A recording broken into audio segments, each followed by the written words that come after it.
Viewers, আপনি দেখছেন Moinul tutorial আর মইনুল টিউটোরিয়ালে আপনাকে স্বাগত জানাই। তো আজকের টিউটোরিয়ালে দেখাবো কিভাবে টিকা কার্ড বা টিকা সনদ ডাউনলোড করতে হয় সেই প্রক্রিয়াটি, এবং এই প্রসেসগুলো সম্পর্কে আপনার সামনে আপনাদেরকে কিছু বিষয় আমি জানাবো এবং প্র্যাকটিক্যালি দেখাবো। তো আপনি টিকা দিয়েছেন, এখন চাচ্ছেন দুটা বা তিনটা ডোজ কমপ্লিট করেছেন, এখন চাচ্ছেন টিকা সনদ ডাউনলোড করতে, তাহলে কিভাবে করবেন সেই প্রক্রিয়াটি দেখাবো। অথবা আপনি দ্বিতীয় ডোজ তৃতীয় ডোজ দিয়েছেন, প্রথম এবং দ্বিতীয় ডোজ দিয়েছেন কিন্তু তৃতীয় ডোজ দেননি, সেক্ষেত্রে আপনার একটা পেপারস দরকার হচ্ছে, যেটি আপনি নিয়ে নিকটস্থ হসপিটালে যাবেন, সেটা কিন্তু আপনাকে ডাউনলোড করতে হবে। কিভাবে খুব সহজেই আপনি নিজেই ডাউনলোড করতে পারবেন সেই বিষয়টা দেখাবো। আপনার ফোনে যদি ডাটা থাকে তাহলে আপনি ফোন থেকেও করতে পারবেন, আর যদি আপনার কম্পিউটার, ল্যাপটপ বা ডেস্কটপ থাকে তাহলে সেক্ষেত্রেও করতে পারবেন। তো এখন প্রথমে যে কাজটি করতে হবে, আপনি এরকম ব্রাউজারে আসবেন, এসে জাস্ট SU লেখার সঙ্গে সঙ্গে দেখুন যে সুরক্ষা এই কথাটা চলে আসতেছে। তাহলে সুরক্ষা আমরা যে কোনো এখানে সুরক্ষা বাংলাটাতে ক্লিক করতে পারি, ইংলিশটাতে ক্লিক করতে পারি। তো যে কোনো একটাতে ক্লিক করলে আমাদের সাইটটা চলে আসবে। তো আমরা সুরক্ষা বাংলাটাতে ক্লিক করলাম, দেখুন বাংলাটা চলে আসলো। আমরা এবার এটাতে প্রবেশ করব। তো প্রবেশ করলে বাম সাইডে দেখুন এখানে দেওয়া আছে ভ্যাকসিনের জন্য নিবন্ধন করুন।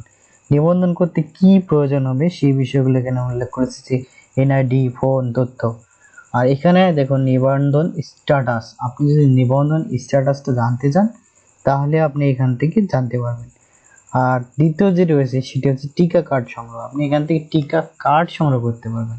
অর্থাৎ প্রথম দ্বিতীয় ডোজ দিয়েছেন কিন্তু তৃতীয় ডোজ এখনো দেননি বা চতুর্থ ডোজ দেননি, সেক্ষেত্রে আপনি এখান থেকে আপনার টিকা কার্ডটা সংগ্রহ করে নিকটস্থ স্বাস্থ্য কমপ্লেক্সে যোগাযোগ করলে আপনি পরবর্তী যে টিকাগুলো রয়েছে এই টিকাগুলো লেখার অপশন থাকবে, এরকম একটা পেপারস পাবেন, সেটি আপনি এখান থেকে খুব সহজে ডাউনলোড করে নিতে পারবেন। আর আপনি সব কটি ডোজ কমপ্লিট করেছেন, করার পর আপনি যদি টিকা সনদ সংগ্রহ করতে চান, সার্টিফিকেট নিতে চান, সেক্ষেত্রে এখানে আপনি ক্লিক করে আপনার প্রয়োজনীয় তথ্য দিয়ে ডাউনলোড করে নিতে পারেন। আমি বিষয়গুলো প্র্যাকটিক্যালি দেখাবো। তো এখানে দেখুন যে সচরাচর জিজ্ঞাসা, আপনি সচরাচর জিজ্ঞাসা করতে পারেন। তো যাই হোক, এখানে উপরেও মেনুগুলো ঠিক একই রয়েছে, এখানে ইংলিশ রয়েছে, এখানে বাংলা রয়েছে। তো ধরুন আমি টিকা সনদ চাচ্ছি, তাহলে টিকা সনদ নেওয়ার জন্য আমরা কি করবো, আমরা এখানে ক্লিক করে দিতে পারি বা এখানে দিতে পারি। তো আমি এখানে দিলাম। তো এটা হচ্ছে সার্টিফিকেট। তো দেখুন এখানে অনেকগুলো নিয়ম লেখা রয়েছে, সবগুলো আপনার পড়ার দরকার নেই, ইজিলি আপনি যেহেতু পাচ্ছেন আমি বলেই দিচ্ছি। তো বাম পাশে দেখুন এখানে জাতীয় পরিচয়পত্র, জন্ম নিবন্ধন সার্টিফিকেট বা পাসপোর্ট। আপনি যে যে অপশনের মাধ্যমে, যেটির মাধ্যমে আপনি টিকা দিয়েছিলেন, জাতীয় পরিচয়পত্রের মাধ্যমে অথবা জন্ম নিবন্ধন সার্টিফিকেট দিয়ে, সেটি সিলেক্ট করবেন। তো আমি আপনাদেরকে জাতীয় পরিচয়পত্র দেখাচ্ছি, জাতীয় পরিচয়পত্র সিলেক্ট করলাম। তো এখানে ক্লিক দেওয়ার সঙ্গে দেখুন এখানে অপশন চলে আসলো, তো এখানে জাতীয় পরিচয়পত্র নাম্বারটা দিতে হবে। তো আমি আমার জাতীয় পরিচয়পত্র নাম্বারটা দিচ্ছি, যেমন 1989, তো হচ্ছে আমার জাতীয় পরিচয়টা নাম্বার দিচ্ছি 27/10/27/23/78/76/09 আমি দিয়ে দিলাম। এবং আমার যে বার্থডে রয়েছে সেই বার্থডেটা দিয়ে দিলাম এখানে, যেমন হচ্ছে একটি মাসটা দিয়ে দিলাম, যেমন ফেব্রুয়ারি আমার মাস। তারপর আমার যে জন্ম সালটা রয়েছে সেটা এখানে দিয়ে দিলাম, 87/1987, এই যে 89 এটাতে আমি দিয়ে দিলাম। এবার এখানে যে ক্যাপচাটা রয়েছে, এই যে হিজিবিজি মানে এই যে অক্ষরগুলো রয়েছে, উপরের লেখাটি সঠিকভাবে নিচে লিখুন, এটা আমাদের করতে হবে। তো আমি এখানে লিখেছি 8, তারপর হচ্ছে ইউটা বড় হাতে রয়েছে, এসটা বড় হাতে রয়েছে, জিটা বড় হাতের এবং জেডটা বড় হাতের এবং ওটাও বড় হাতে রয়েছে। এবার যাচাই করুন বাটনে ক্লিক করুন। তো যাচাই করুন বাটনে ক্লিক করলে দেখুন যে উক্ত জাতীয় পরিচয়পত্র দ্বারা পূর্বে নিবন্ধন করা হয়নি। তো হয়তো আমি এখানে এই যে আমার এই যে জাতীয় পরিচয়পত্রের সামনে যে আমার সংখ্যাটা রয়েছে এটা আমি দিয়েছিলাম না, তো আমার জন্মসালটা ছিল না, জাস্ট এটা দিয়ে আমি করেছিলাম। তো আমি এটা দিলাম, দিয়ে আবার যাচাই করুন বাটনে ক্লিক করব। তো আবার দিলাম যেমন S5Q 𝐷W তারপর হচ্ছে WO। এবার যাচাই করুন বাটনে ক্লিক করে দিলাম। তো দেখুন এবার কিন্তু আমার তারা আমার মোবাইল ফোনে একটা ওটিপি প্রেরণ করেছে যে সর্বোচ্চ 5 মিনিটের মধ্যে ওটিপিটা আমাকে এখানে দিয়ে সাবমিট করতে হবে।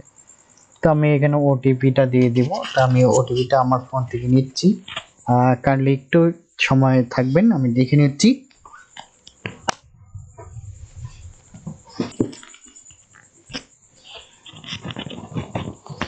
তো আমি ওটিপিটা পেয়ে গেছি, তো আমি দিয়ে দিচ্ছি এখানে।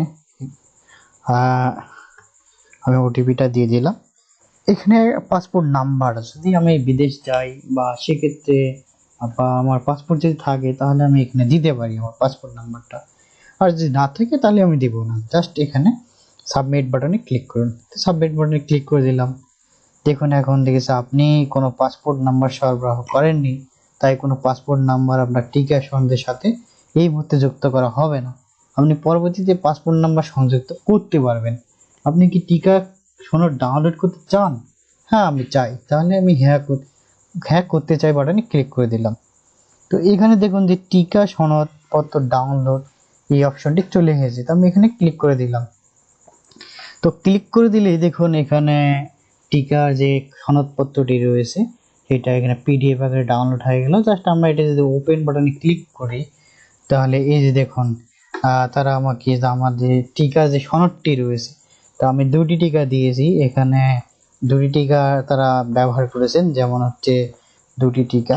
তো টিকা প্রদানের বিবরণ, যে প্রথম ডোজ, তো দ্বিতীয় dose, date of variation dose 2, তারা এখানে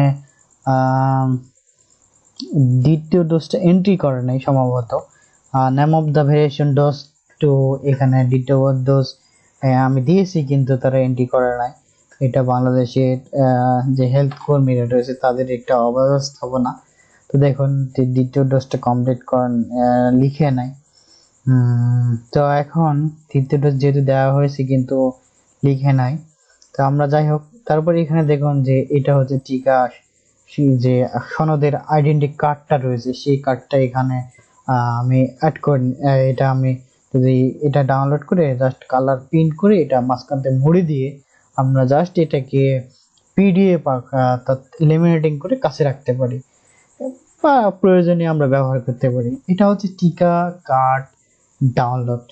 একই টিকা সনদ একই সিস্টেমে আপনি এখানে দেখুন যে আপনার টিকা কার্ড রয়েছে, এই টিকা কার্ডটাও আপনি একইভাবে ডাউনলোড করতে পারেন। যেমন আমি এখানে দিই আমার ঠিক একইভাবে এখানে জাতীয় পরিচয়পত্র নাম্বারটা দিতে হবে, তারপর জন্ম তারিখটা সঠিকভাবে দিয়ে এখানে উপরের লেখাটি সঠিকভাবে লিখুন। এটা লিখে জাস্ট যাচাই করুন বাটনে ক্লিক করলে তারা যে একটা ওটিপি কোড দেবে, সেই ওটিপি কোডটা এখানে সাবমিট করে যে প্রিভিয়াসলি আমি যেভাবে দেখালাম ঠিক একইভাবে দিয়ে জাস্ট আপনি ডাউনলোড করতে পারবেন। এই ডাউনলোড করলে আপনার ডাউনলোড করে আপনি জাস্ট পিন করলে আপনি টিকা কার্ডটা আপনার হচ্ছে দিতে পারবেন, টিকা কার্ডটা নিতে পারবেন। তো আমি আজকে প্রথম বলতে আমি টিকা দেওয়ার পর 2টি ডোজ কমপ্লিট করেছি, কিন্তু এখানে আমার দ্বিতীয় ডোজটি এন্ট্রি করা হয়নি। আজকে প্রথম এটা দেখলাম, টিউটোরিয়াল করতে সেই দেখলাম। আর এর আগে আমি কখনো এটা নিয়ে যাচাই করিনি বা ভাবিনি যে এরকম হবে। তো এটা কি সমস্যা, এই সমস্যাটার সমাধান কিভাবে করা যায় সেটা আমি উপজেলা হেলথ কমপ্লেক্সের সঙ্গে যোগাযোগ করব। যাই হোক, এভাবেই আপনি টিকা যে কার্ড বা টিকা সনদ এভাবে আপনি নিজে নিজে ডাউনলোড করে, আপনার যদি প্রিন্টার থাকে তাহলে আপনি প্রিন্ট করে নিতে পারেন। আর যদি আপনার প্রিন্ট না থাকে তাহলে দেখুন এই ফাইলটা যে ডাউনলোডে থাকলো, এখান থেকে আমার ডাউনলোডে রয়েছে এই ফাইলটা, এই ফাইলটাকে ডাউনলোড থেকে আমি পেন ড্রাইভে অথবা মোবাইলের মেমোরিতে করে নিয়ে কোনো দোকান থেকে প্রিন্ট করে নিতে পারবো। প্রিন্ট করে নিয়ে লেমিনেটিং করে নিলে আমার কাজ ওকে হয়ে যাচ্ছে। এই কাজটি খুবই সহজ, এটা কোনো জটিল না।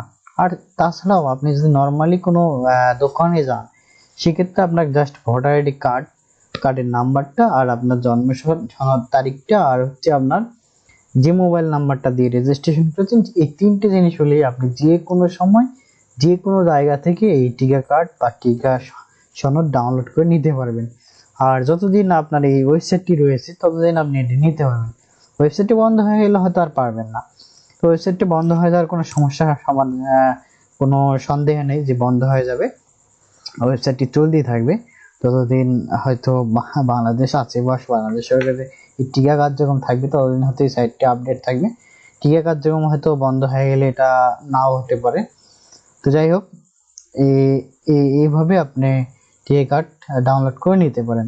এখানে বিস্তারিত লেখা থাকবে, যেমন হচ্ছে আপনি কোন জায়গা থেকে টিকা নিয়েছেন, কোথা থেকে নেবেন, বা কি করবেন, এগুলি সব আপনি এন্ট্রি করতে পারেন। তো দেখুন, এখানে সব থাকবে। এখন আমি এটাই বলতে চাই যে আপনি আমার চ্যানেলে যদি নতুন হয়ে থাকেন তাহলে চ্যানেলটিকে সাবস্ক্রাইব করে দিন, আর অলরেডি যদি চ্যানেলটিতে সাবস্ক্রাইব করে থাকেন তাহলে আপনাকে ওয়েলকাম। আর ভিডিওটি যদি ভালো লেগে থাকে তাই লাইক, কমেন্ট এবং শেয়ার দিতে ভুলবেন না। আর আপনারা বেশি বেশি শেয়ার করে দিবেন যাতে আমি নতুন নতুন আরও এই ধরনের ভিডিও টিউটোরিয়াল নিয়ে আসতে পারি। যত সব টেক রিলেটেড, অর্থাৎ যেগুলো টেকনিক্যাল ব্যাপারে আপনার প্রয়োজনীয়, নিত্য প্রয়োজনীয় যে বিষয়গুলো মানুষের সচরাচর দরকার হচ্ছে, যেগুলো অনলাইনে করতে হচ্ছে, সেইগুলো আমি যাচাই বাছাই করে ভালোভাবে জেনে তারপরে এই টিউটোরিয়ালগুলো দিয়ে থাকি। তো আপনারা এইখান থেকে এই টিউটোরিয়ালগুলো দেখে আপনারা নিজে নিজে করতে পারেন, কারো দ্বারস্থ নাও হতে পারেন। তো পরিশেষে বলতে চাই যে আপনারা সবাই ভালো থাকুন, সুস্থ থাকুন। ধন্যবাদ সবাইকে।